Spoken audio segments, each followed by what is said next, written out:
According to a survey conducted by the Federal Reserve, almost 40% of adults wouldn't be able to cover a $400 emergency with cash, savings, or a credit card they could quickly pay off.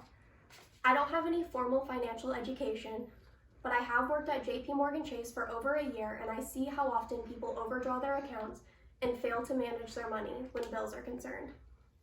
Today I'm going to talk about budgeting and managing your money, starting an emergency fund, and saving for retirement. What gets measured gets managed. If you're not tracking your finances, you most likely don't know where every dollar is going. So to start with a budget, you're going to start by tracking your spending to 1 to 3 months and see what your spending habits are and where you can cut back. And then you're going to create a budget. Once you have a budget, you'll be able to start saving and create an emergency fund for emergency situations only. Dave Ramsey, financial guru and debt-free advocate, recommends readers taking the first baby step in simply saving $1,000. This is a great place to start, and it's a reasonable amount to attain. To help with your emergency fund, it's always better to just put it in a high-yield savings account where it can earn more interest. Therefore, you're not doing any work and you're creating more money, and it makes it less accessible to you. Another thing is, don't touch it. It's for emergencies only. Your car breaking down, your animal have to go to the vet. After you have this emergency fund set up and you feel like you can cover an emergency cost, you're going to focus on the future and begin to think about saving for retirement. Ramit Sethi, New York bestselling author of I Will Teach You to Be Rich, implores, I don't care where you get the money to contribute to your Roth IRA, just get it. Every dollar you contribute now will be worth way more in the future. So a Roth IRA is simply an individual retirement account. Individuals can contribute up to $6,000 annually. It generally earns about 7 to 10% interest, and it does the work for you. Once you contribute the money, it's fairly easy to maintain. And so you're probably thinking, why start now? I'm in my 20s, I don't have anything to worry about. I'm not retiring till I'm 60 years old. Well, the answer is compounding interest. On average, a Roth will earn 7 to 10% interest.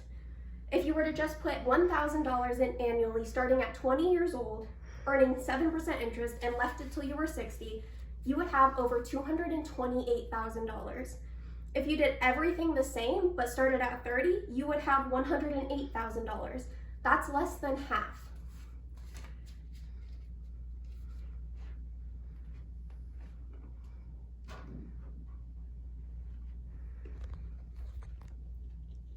So how to set up your budget. In general, you're going to start with your income. And this is going to be your income after taxes, healthcare, everything's paid, what goes into your bank account. And this is going to include all income, including any side hustles you have, babysitting, Postmates, Uber, etc. You're going to divvy up the total, and then first you're going to calculate out your necessary expenses. These are things you have to pay every month to live: rent, insurance, food. This is going to vary for everyone. This is just a very brief example. Once you have that totaled up, you're going to be left with what's remaining, which is going to be your discretionary spending. Now, this is spending that could be things you think you need, but in reality you don't. So it's kind of up to you how much money you want to save every month and where you want the rest to go. Discretionary can be entertainment, going to the movies, eating out. It can also be shopping. I bring up coffee because Americans like to spend tons of money on coffee, not realizing its annual cost. So after you calculate out your necessary expenses, you have to be realistic with yourself on how much you're going to actually save. Ideally, you'd save all the remaining income, but you're going to want to go out with your friends occasionally and do things to have fun. So in reality, you'll be able to save about 25 to 50% of that income. So the only way to really create your budget and make it better than this is to either cut back on expenses or increase your income. Annually, if you wanted to switch this budget to a yearly plan, you would simply multiply everything by 12. Just an example, if you were to spend $50 on coffee a month, you multiply that by 12, and you're at $600 a year on coffee. When you take your budget and you expand it to an annual budget, it really allows you to see the effects your spending will have overall.